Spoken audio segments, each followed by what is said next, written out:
Hello, and welcome to Deep Insight. Across Europe, cities have exploded into the streets from mass demonstrations in Paris to farmers blocking highways in the Netherlands, violent clashes after football matches in Brussels, and strikes shutting down the UK. What's causing this wave of unrest? And why now?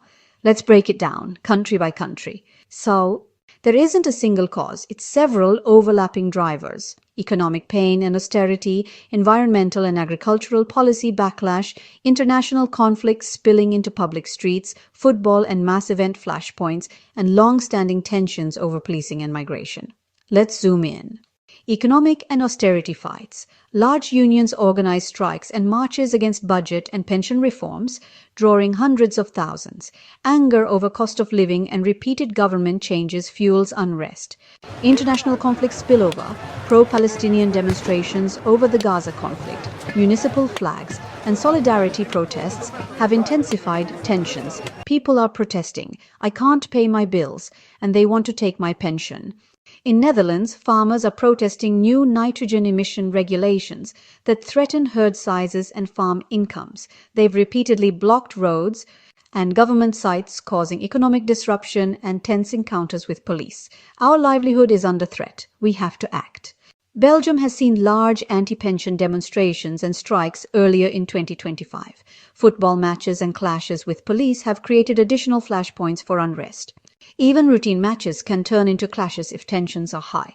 In Germany, recent protests have focused on political debates over migration and far-right mobilization.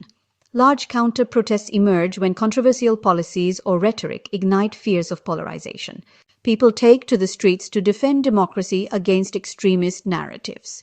UK unrest has mainly been economic and labor-driven. Strikes in transport, healthcare, and education sectors over pay, pensions, and working conditions. Rising inflation and energy costs make these disputes highly visible.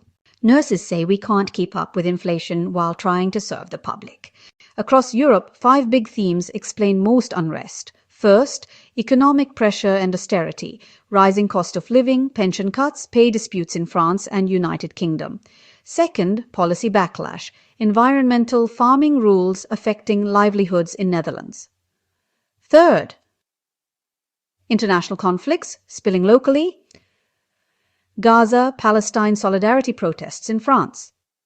Fourth, sport plus mass events, football and public gatherings spark clashes in Belgium. Fifth, polarized politics and policing, far-right mobilization, contested police actions, political rhetoric in Germany and UK.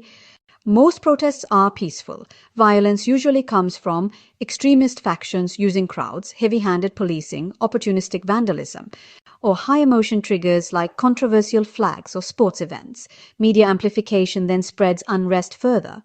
Governments respond with negotiation, enforcement, or policy adjustments. Heavy policing without dialogue often worsens unrest. Real negotiations can diffuse tensions if perceived as sincere.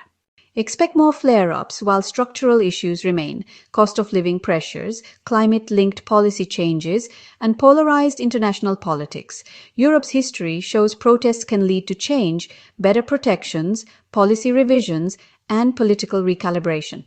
Hit like, subscribe, and comment. Which country's unrest surprised you most and why? Thanks for watching.